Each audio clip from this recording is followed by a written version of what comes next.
Buenas tardes a todos y bienvenidos al invitado de Radio Francia Internacional.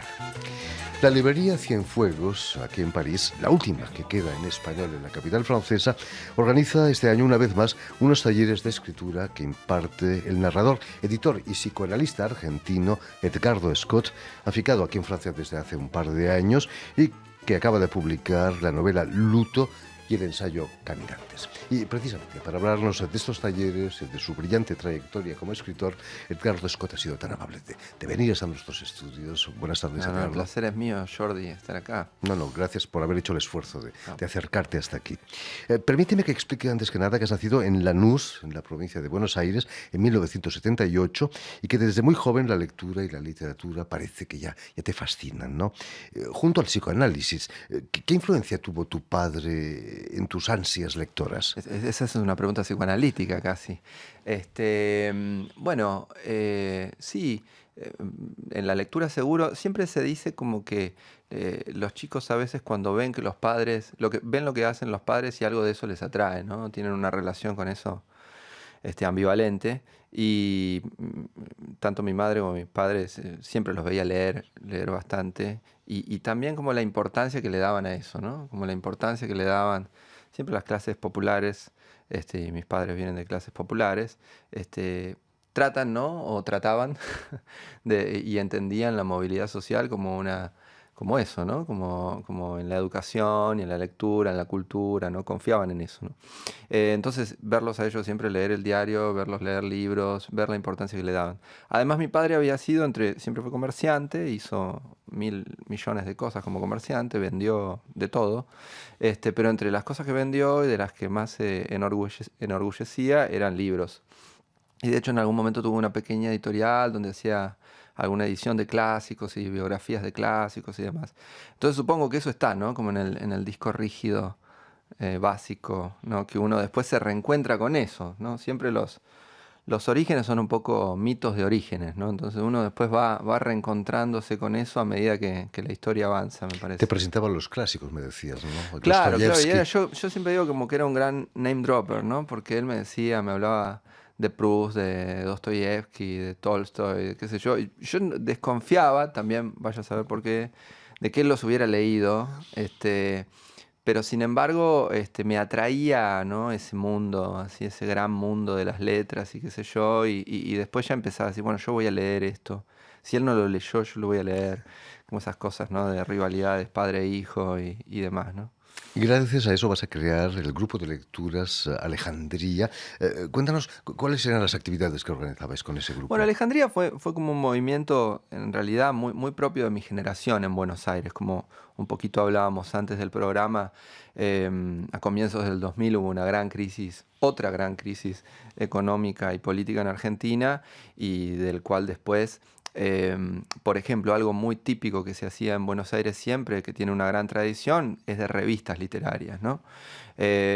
Ahora, como no había plata para ni siquiera editar una revista en el peor papel, entonces se nos ocurrió, con un grupo de amigos también escritores, decir, bueno, hagamos como tertulias, diríamos, literarias, ¿no? Es decir, algo que ya siempre hicieron los poetas. Los poetas siempre se reunieron un poco en bares y se leyeron en voz alta.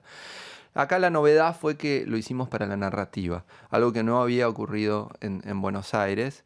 Y la verdad que lo empezamos a hacer en 2005, lo hacíamos cada 2 semanas, venían cinco invitados a leer, tratábamos de cubrir el arco de experiencia, digamos, del escritor, es decir, que siempre cerrara la noche un escritor consagrado y que la abriera un chico que quizá todavía no había editado nada. Lo hicimos en un bar porque queríamos como mover también la cuestión de la literatura o los centros culturales o qué sé yo, o las librerías. Entonces lo hacíamos ahí con el ruido de las máquinas de café o de, qué sé yo, de la cerveza, todo eso.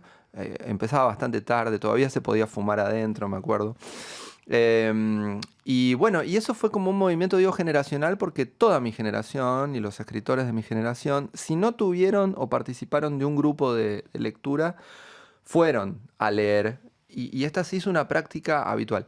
Tan habitual que a veces un poco me da por supuesto, como esas cosas del orgullo, que se olvide que se empezó de esa manera y que hubo ciertos grupos que fueron los que lo iniciaron. Uno fue Alejandría, pero hubo un par más también de amigos escritores que lo empezaron. Y que hoy en día, digo, la práctica de los escritores de ir a leer, que es tan común, bueno, empezó en ese momento, ¿no? Finalmente las crisis son fértiles, ¿no? Siempre, claro. Sí Precisamente o en sí. tu novela El exceso abordas esa crisis a través de un Claro, personaje un claro. poco grotesco, ¿no? Termina con esa crisis, en realidad, porque cubre un arco que va, digamos, en la ficción del 89, cuando comienza nuestro Berlusconi, nuestro Donald Trump, no sé, muy, muy a la criolla, que fue un presidente que justamente no se podía nombrar por el nombre, porque decían que traía mala suerte, y que cubre toda la década del 90 en Argentina, y que además coincide, por supuesto, en la novela con mi adolescencia. Entonces, empieza en el 89 y termina en el 2001 con la crisis, digamos, de 2001, ¿no? ¿Cómo viviste tú esa crisis en el 2001? Eras muy Como te joven, digo, ¿no? bueno, yo en el 90 tenía 12 años y empezaba el secundario, digamos, lo que llamamos el secundario, y cuando terminó me había recibido ya de psicoanalista, es decir, había salido de la facultad, es decir, que es un año, fue una década para mí muy importante a nivel iniciación, diríamos, ¿no? Es decir, que ese momento tan clave del país coincidió también con un momento de mucho cambio, supongo, personal en mí, ¿no? ¿Tu faceta como psicoanalista te es útil a la hora de analizar personajes, de crear una novela? Yo siempre he dicho que me es útil como lector. Es decir, a mí me parece que el psicoanálisis, sobre todo, es un gran sistema de lectura, ¿no? Entonces, pero bueno, de algún modo respondo ahí, ¿no? Porque un escritor, o por lo menos casi te diría, una de las grandes tradiciones de los escritores son los escritores que escribimos bastante a partir de nuestras lecturas, ¿no? Y que participan mucho nuestras lecturas de nuestra escritura. Entonces, supongo que ahí opera un poco el psicoanálisis, ¿no? Muy psicoanalítica podría ser Luto, ¿no? Una novela en que abordas la muerte trágica de la mujer del protagonista. Tenés razón, así dicho está perfecto. Sí, sí, sí, tal cual. Sí, sí, además el inconsciente siempre tiene esa forma trágica, digamos, ¿no? Oracular.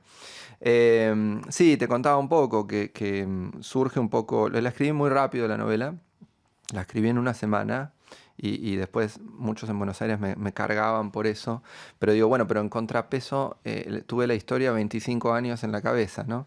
Porque en realidad es como el hecho real que dispara la novela, es justamente el asesinato de una vecina, ¿no? Que tenía un negocio enfrente de mi casa, justamente también en los 90, en 1990, y que un día vienen unos ladrones y se da en el asalto, el dueño del negocio quiere defender lo suyo y se da lo que llamamos un tiroteo, ¿no? Y ahí muere su mujer. Y entonces yo cuento otra vez, cuando no pensé que lo iba a hacer de vuelta, pero yo cuento otra vez toda la década del 90 a través del luto de este hombre que ha perdido a su mujer, ¿no? No estamos preparados para acontecimientos tan trágicos, ¿no? Claro que no, claro que Nadie no. se Y, espera. y sin embargo, eso es la vida, ¿no? Entonces también me parece que entrar en la vida siempre es entrar un poco en esos acontecimientos, ¿no? Si no estamos en esos acontecimientos, siempre estamos un poco protegidos de la vida, ¿no? De la realidad. Sí. He podido leer tu reciente ensayo Caminantes, en el que nos describes tu primer paseo por los Campos Elíseos aquí en París, Ah, sí, sí, cargado sí. con 2 maletas y una Sí, sí, sí. mochila. No era un verdadero paseo eso, ¿no? No, no, no, no.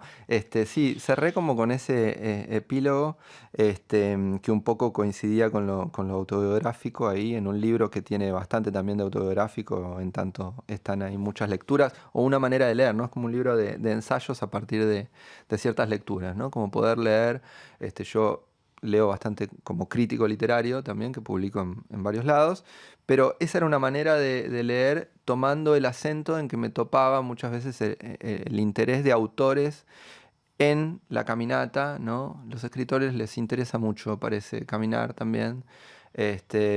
Supongo que porque también tiene que ver con ese momento para pensar, también con una instancia de soledad.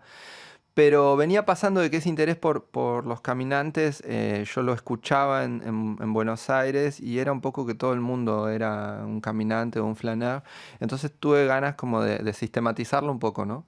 Y la verdad que fue, no sé, en realidad es una experiencia que todavía tengo muy cerca porque el libro ahora se reedita en Buenos Aires y le agregué una parte más muy contemporánea que son los Walkman, es decir, los que caminan escuchando música, ¿no? Así que se reedita el año que viene ampliado con los flaneurs, los paseantes, los vagabundos, los peregrinos y ahora también los Walkman. Los flaneurs no son solamente franceses, ¿no? Bueno, como los cigarrillos diríamos, son típicamente franceses, pero no, seguramente que no la imagen, pero sí hay que decir que así como París fue la gran ciudad moderna, ¿no? Nos legó un poco esa imagen, ¿no? Como cuesta pensar los cafés sin pensar los cafés parisinos y cuesta pensar como los caminantes, ¿no? Esos diletantes que van por la ciudad así como un poco planeando sin pensar en París, ¿no? De hecho, Sarmiento, que fue un presidente argentino y es como el gran escritor del siglo XIX argentino, vino a París, ¿no? Y decía Je flanc, ¿no? Como que él enseguida empieza a escribir en tiempo real, cuando en realidad hablar del flaneur en el siglo XIX era una nota de actualidad, era, ¿no? Y él ya escribe sobre los flaneurs en ese momento, ¿no? Y se identifica con eso. Se han acabado los flaneurs, ya no nos queda tiempo para salir a pasear, a dar una vuelta. Ya no nos queda tiempo para nada, supongo, más que para comprar en el supermercado y vivir. Pero hay que hacerse el tiempo, ¿no? Como me parece que muchas cosas hay que resistir. Estamos como en un tiempo que hay que resistir. Abordas también en ese libro a los peregrinos bueno, todavía existen y van muchos a la Meca, ¿no? Claro, porque los peregrinos son los que digo ahí, por lo menos que caminan con una causa bien definida, ¿no? Y bueno, puede ser como Herzog, por ejemplo, que cuando se enteró que una amiga tenía cáncer, se vino caminando desde Múnich a París, en una línea recta. Es decir, que siempre tiene que ver un poco con la fe, no necesariamente religiosa, ¿no? Pero una fe religiosa en algo, ¿no? En alguna convicción. Y a Herzog le funcionó, ¿no? Y a Herzog, claro, porque Lotte Eisner vivió 9 años más, así que bueno, podemos creer, ¿no? Edgardo, volviendo al taller de escritura que impartes, que vas a impartir en la librería Cienfuegos, aquí en París, ya es el segundo año, ¿no? ¿Cómo concibes tú un taller de escritura? Sí, lo concibo en realidad a partir de mi experiencia, como vos decís, sobre todo en Alejandría, escuchando y que me llegaran tantos y tantos textos durante años y que me gustara tanto leer. Básicamente es esa la fórmula para mí, ¿no? Es decir, alguien trae sus textos, yo leo y digo lo que siento de esa lectura y por supuesto también lo dicen los demás, los compañeros. Esto es una práctica muy usual de los escritores en Argentina, sobre todo en la segunda mitad del siglo XX. También tiene que ver con cómo cuando los intelectuales se tuvieron que retirar de la universidad por las dictaduras, se daban grupos literarios o talleres privados, diríamos. Clandestinos, casi. Un maestro para mí, como fue Ricardo Piglia, hacía eso y un montón de otros escritores, grandes escritores argentinos han dado talleres, ¿no? Así que, y siempre es la misma fórmula, ¿no? Es armar un grupo que haya cierta afinidad, ¿no? Y leer y leerse. Y desde ahí también un poco en esa instancia que es cuando un escritor comienza, darse ánimo como para también encontrar la política con la que uno va a salir al mundo con sus libros, ¿no? Edgardo, ¿se puede ser objetivo ante un texto? ¿Hay textos buenos y malos o no? ¿O es una manera, cada uno puede verlo de una manera diferente? Bueno, mi mujer, viste, Ariana Harwitz, es escritora también y justamente ahora la traducen al francés. El año que viene sale su libro. Y veía que una traducción que ella había hecho con una amiga de los primeros capítulos de su novela, ahora cuando la traductora al francés le envía esos capítulos, eran casi idénticos.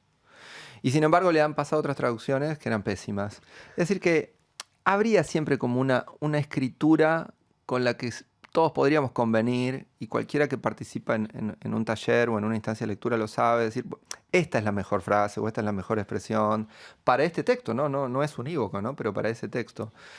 O sea que no una objetividad científica, pero sí una objetividad estética, ¿no? De eso que decimos como en las películas, mirá lo que es ese plano, mirá lo que es... Bueno, en la literatura es lo mismo, ¿no? Es captar la buena forma en ese sentido, ¿no? ¿Se aprende a escribir? Pero claro, sí, se aprende todo, ¿no? Que no, se aprende y se desaprende. Ahí hay grandes ejemplos también de desaprendizaje de la escritura, que vos decís escritores que quizá, por ejemplo, cuando se consagran o pasan otras cosas, parece que hubieran olvidado cómo escribir.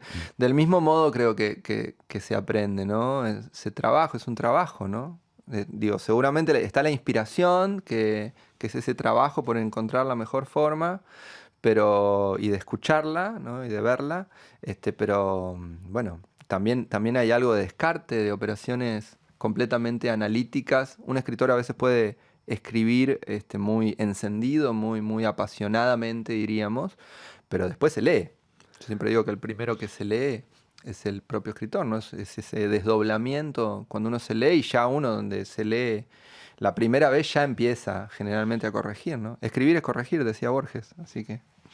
Edgardo Scott, algunos de los escritores que han pasado por aquí me decían que en los talleres de escritura, los talleres literarios, se liga mucho, que se producen encuentros no solo Se literarios. liga. Bueno, desde luego, ¿no? Como en los trabajos, los compañeros de trabajo y demás. Sí, uno siempre nota en los grupos como esas afinidades pulsionales, ¿no? El hecho de leer... esas simpatías y esas antipatías un poco inmediatas, ¿no? El hecho de leer el texto de una persona que no conoces te hace entrar en su intimidad, en cierto modo, ¿no? Seguro, y por eso mucha gente también le cuesta tanto, ¿no? Y por eso también a veces los talleres, digamos, sirven como un primer círculo donde alguien se atreve a decir algo, que por ejemplo puede contar algo que él sabe que es de su familia, y a uno lo lee y a uno no le importa nada que sea, ¿no? Uno lee siempre un texto como si fuera en clave de ficción, pero es como una primera bocanada, ¿no? En fin, pues ya lo saben, si están aquí en París, pueden asistir al taller literario, al taller de literatura. Y pueden asistir, perdón que te interrumpa, Por supuesto. pero porque me voy a olvidar, y se va a enojar también conmigo mi compañero y amigo Miguel Tapia, que el 29 de noviembre vamos a estar en la Maison de América Latina, presentando Luto, mi novela, y la novela de él, Los ríos errantes. Él es un narrador mexicano que creo que ha estado por acá hace un tiempo, Miguel Tapia. Así que junto a Laura Gentileza, que es una crítica argentina, vamos a estar en la Maison de América Latina presentando cruzadamente. Yo presento su novela y él la mía el jueves 29 de noviembre. Aquí en París. Aquí en París. Perdón que te interrumpí, pero si no me No, olvidaba. al revés, es un placer. Pues ya lo saben, si no están en París, además pueden incluso por internet participar en el taller de Edgardo Scott. Muchísimas gracias, Edgardo, por haber estado aquí con nosotros. Permíteme que dé las gracias también a Vanessa Loiseau y a Suel Kedir, quienes han estado detrás de los cristales a cargo de la realización de este programa, y también enviar un muy cordial saludo a nuestros telespectadores, porque también los tenemos, que nos siguen en toda América Latina gracias a una cadena de televisión uruguaya, Canal U de Montevideo. Y a ustedes muchísimas gracias por su atención, y les damos cita para una nueva edición de El Invitado de Radio Francia Internacional.